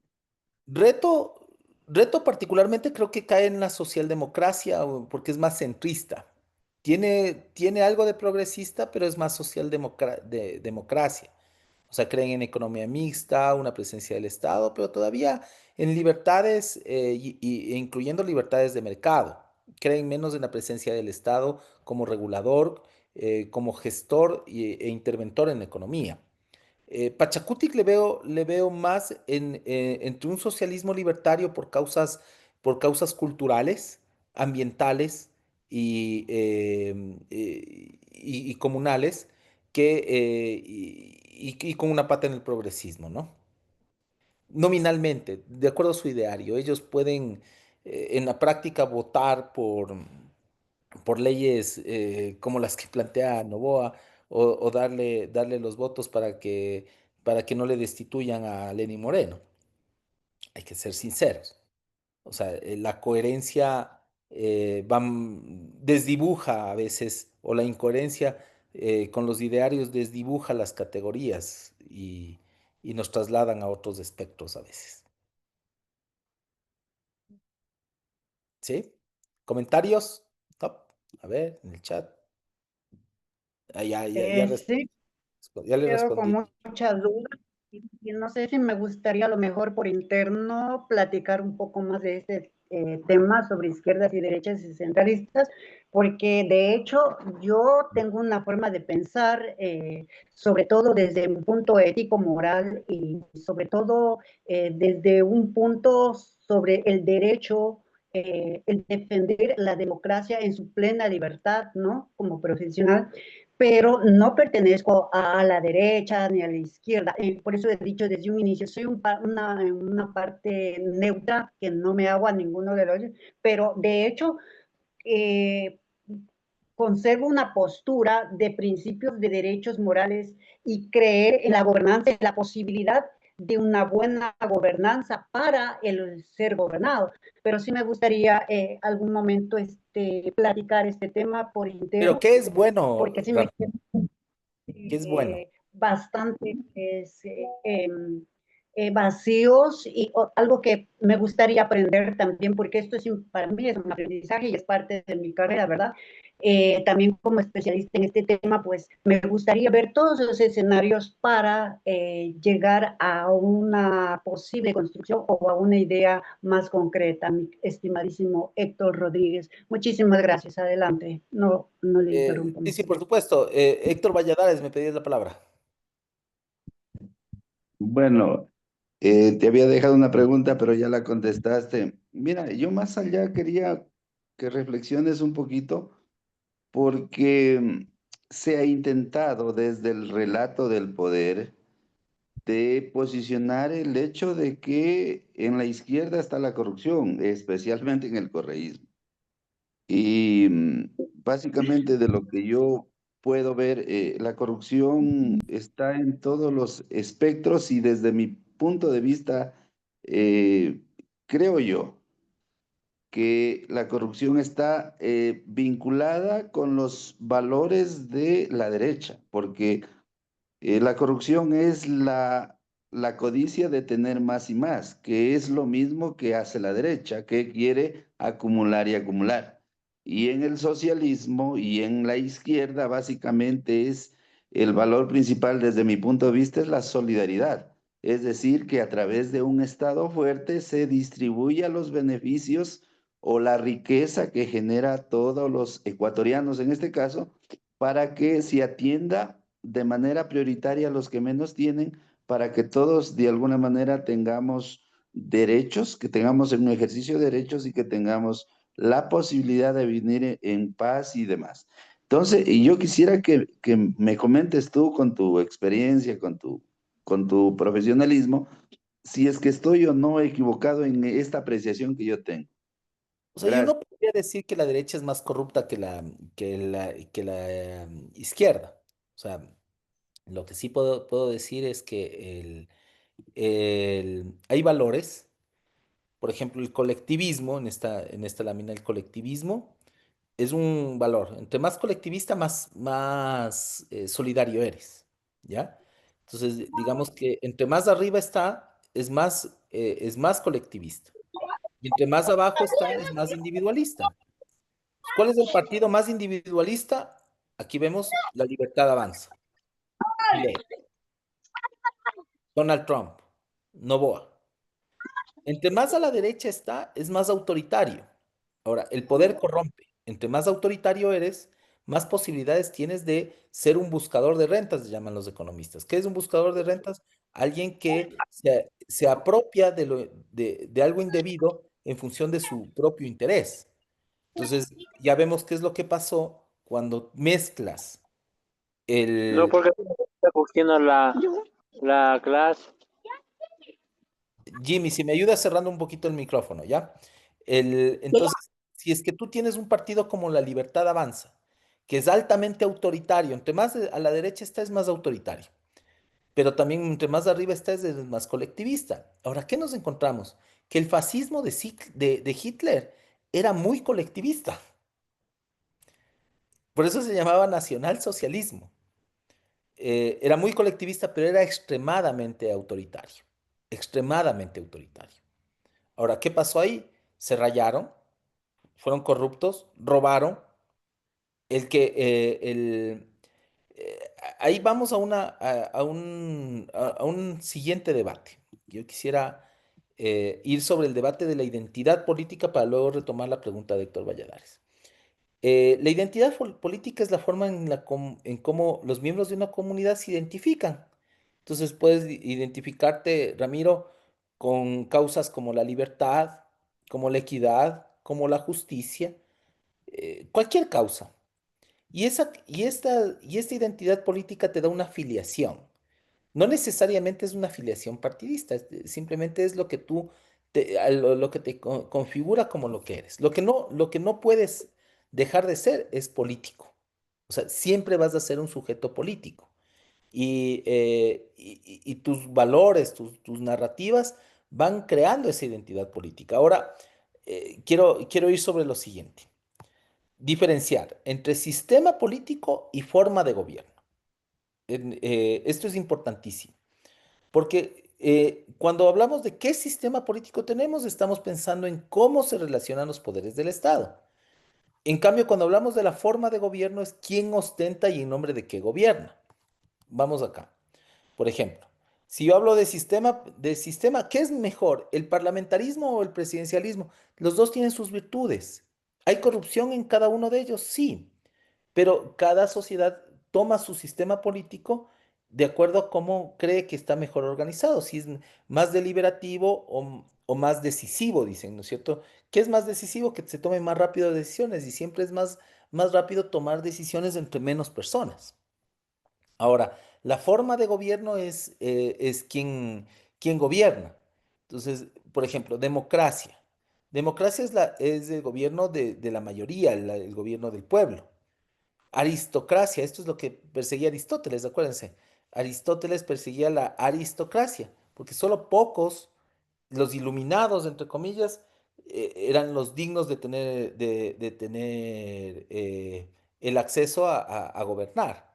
Ahora, si nosotros nos vamos sobre el sistema de gobierno, es cómo funciona el gobierno, es la mecánica, el diseño institucional. En cambio, en la forma de gobierno, vemos ¿cuál es la fuente de poder? Entonces veíamos, por ejemplo, la aristocracia es un buen gobierno, puede ser un buen gobierno. Durante milenios nos gobernaron con aristocracias, pero ¿cuál es una perversión de la aristocracia? Por ejemplo, la oligarquía, el gobierno de los ricos, es una perversión. Entonces tienes democracia y tienes un buen gobierno, digamos así, es un buen gobierno que da bienestar. Ahora, para los alemanes entre el 32 y el 40, el nacionalsocialismo era un buen gobierno, con índices de aprobación espectaculares, porque generaba bienestar. Ahora, ¿cuándo se pervierte? Cuando ese pacto fundacional legitimatorio del gobierno comienza a desdibujar el pacto social y comienza a pervertirse para que el poder esté secuestrado en pocos, o que no den a la alternabilidad, o que funcionen en función de sus intereses, de los intereses de los que están gobernando y no de los gobernados, que es realmente quienes deben estar. Entonces, cuando Ramiro decía, yo estoy interesado en una buena gobernanza, gobernanza es diferente que gobierno. El buen gobierno tiene que ver con la consecución de los intereses de las grandes mayorías que están siendo gobernadas, y que el gobierno funcione precisamente para esos intereses, no para los intereses de los pocos que están gobernando. Esa es la diferencia. Entonces, por ejemplo, con lo que decía, en el sistema de gobierno nos basamos entre la relación entre el ejecutivo, el legislativo, el judicial, el poder de control, etcétera, el diseño institucional que hayamos elegido. En la forma, en cambio, es quien toma la titularidad del gobierno. ¿El pueblo? ¿Su representación? ¿O unos pocos iluminados, como en el caso de Aristóteles? Recuerden que en Grecia la democracia era el gobierno de la mayoría, el gobierno del pueblo, pero no todos eran ciudadanos, existían esclavos. Y los esclavos no eran considerados parte de la polis. Las mujeres no eran muchas veces consideradas parte de la polis. En Grecia, la democracia era delegativa. Marcos Santamaría, si puedes cerrar el micrófono, por favor. En Grecia, la forma de gobierno se decía que era democracia, pero la forma de elección, el sistema de gobierno, hacía que sea a través de ¿qué? Del sorteo. Se sorteaban entre los que acudían al ágora el poder, quien gobierna. Entonces, para que tengan ustedes esta idea, yo les dejo, igual Héctor Valladares va a distribuir este material que les dejo aquí. Y no es parte de esta, sino es de la siguiente, del siguiente módulo, que es el módulo de Historia del Ecuador. Pero quería aplicar a este para dejarles un poco la transición. Entonces, Héctor Valladares nos propone, nos dice, dividamos en tres momentos la historia del Ecuador. Entonces, cuando éramos aborígenes, había varios historiadores y antropólogos dicen que entre los 12.000 años antes de Cristo y los 500 años antes de Cristo, habían distintos niveles de desarrollo. De hecho, en Zamora Chinchipe, en Morona Santiago, se han encontrado los vestigios más antiguos de civilizaciones ecuatorianas, o de lo que hoy es Ecuador. Y esos vestigios de civilizaciones tienen que ver con la construcción de vidas comunitarias preestatales, es decir, digamos, con una construcción política comunitaria, y hay otras que ya identifican la presencia del Estado, de jerarquías, de autoridad y de gobierno, lo que diría Ramiro, gobernanza. Entonces, esa construcción de un pacto social en Ecuador, o en lo que hoy es Ecuador, parte de aquí, ¿no es cierto? Y definitivamente en 1470, cuando llegan los incas, hay pactos sociales, ¿no? En un estado teocrático, que es el que constituyen el incario, para llegar no a dominar, en el sentido de conquista, como hicieron los españoles, pero sí en el sentido cultural, en el sentido de crear hegemonía alrededor de valores culturales propios que homogenizan la presencia, incluso en la sierra, mucho más potentemente, de una autoridad, ¿no es cierto? Pero es menos de 100 años, estamos hablando de 60, de 70 años los que dominan los incas, y ya tuvimos la fase colonial. Aquí tuvimos, si quieren ustedes, una forma de gobierno, monarquía. Monarquía es una perversión. ¿Por qué? Porque estamos hablando de un absolutismo, el poder concentrado en el rey o en la reina, y él es el soberano, no el pueblo. Entonces, como diría Ramiro, ¿es un buen gobierno? Sí, era un buen gobierno para ellos, pero como la lógica cambia y no tiene que esa dominación no tiene que hacerse en función de los intereses de las grandes mayorías, sino de los que están dominando, entonces sí era un buen gobierno. Por eso te preguntaba, ¿qué es bueno? Bueno para los que gobiernan. Entonces, como en la monarquía la soberanía está en el rey o en el emperador, entonces no tiene que dar cuenta a nadie. Él por eso es absolutismo, por eso es poder absoluto. Y, y en ello se conservaba. Por eso nos impusieron mecanismos de control como las mitas, los obrajes y las encomiendas, que luego evolucionan las encomiendas en haciendas. Pero el poder absoluto, sin derechos humanos, sin posibilidad de reclamo. De hecho, hay una frase que dice, último día de despotismo con motivo de la independencia, ¿no? Último día de despotismo, hablando del régimen colonial, y primer día de lo mismo. ¿Por qué de lo mismo? Porque seguía habiendo los mecanismos de dominación. Lo que cambiamos fue un rey por un caudillo, un oligarca o un plutócrata. Plutócrata, dígase, el gobierno de los banqueros. Entonces, nosotros hemos estado en un dilema en un ir y venir entre democracias, entre comillas, democracias representativas, dictaduras y un presidencialismo, digamos, como sistema de gobierno, pero forma de gobierno, democracia. ¿Sí? Entonces yo no quiero más que agradecerles por este espacio que me han dado. Más bien darles la palabra a ustedes para llegar a conclusiones. El material, como digo, lo tiene Héctor para su disposición y para que ustedes puedan ir discutiendo. También el que quiera contactarme a través del compañero Héctor Valladares, pues con mucho gusto tiene mi contacto y yo próximamente también pretendo estar por la provincia compartiendo y dando un granito de arena más a este proceso de formación política. Héctor. Muchas gracias, querido tocayo. Realmente muy eh, esclarecedor tu propuesta, tu ponencia de hoy, al menos en la parte que yo pude estar. Quiero hacer un par de anuncios muy importantes, queridos compañeros.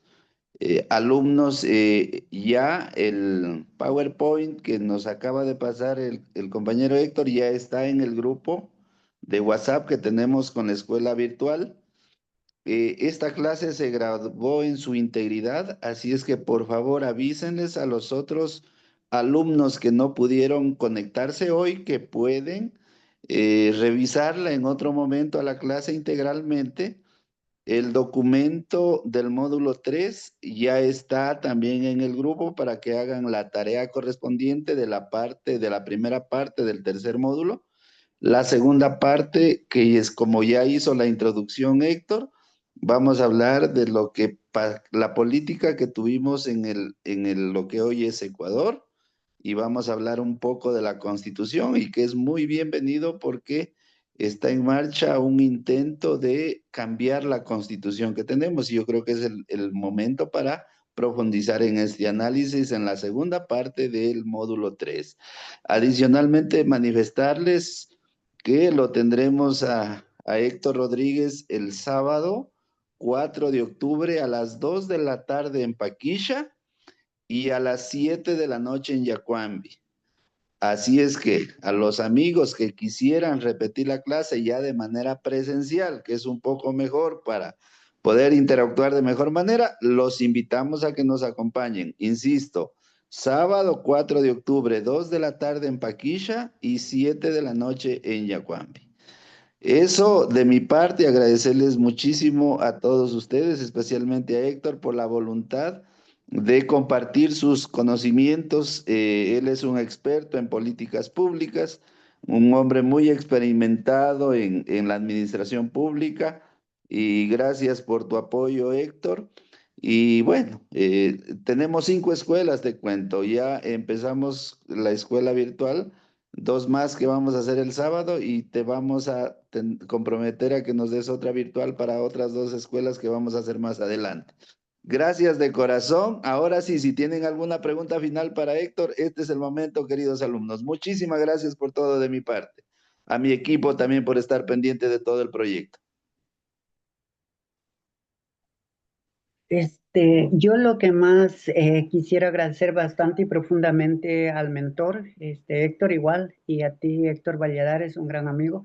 Bueno, y pues antes de, bueno, anticiparme adelantadamente, pues, no, y bueno, que hiciste mención sobre la Constitución, que sí me gustaría apreciar este punto de vista porque de hecho he tratado de descargarla y no es posible conseguirla, porque, bueno, hay algún problema que hay restricción, no sé, voy a tratar de lo posible para conseguir, porque sí me urge esta parte de la constitución política del Estado ecuatoriano, sobre todo lo que es del 2008. Bueno, en breves rasgos se le ha pegado una analizada políticamente internacional, pues es un buen proyecto y es entre las mejores, de las mejores a nivel internacional de Latinoamérica, pues una de las primeras que tiene sobre todo rescatando la parte de derechos de igualdad, sobre todo dentro de la culturalidad y multicultural del pueblo ecuatoriano. Muchísimas gracias de mi parte, un saludo desde acá de esta frontera de Chito, de la quebrada San Francisco, el último rincón de la patria ecuatoriana. Un gusto y adelante. Sigan adelante. Abrazo, Ramiro. Muchísimas gracias. Fernanda. Gracias, gracias.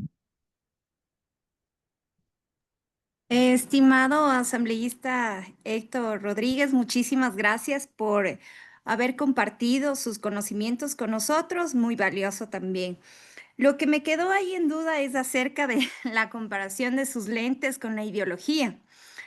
Los lentes, obviamente, al corregir la miopía, que es una deficiencia visual, los lentes nos permiten ver con mayor claridad el mundo.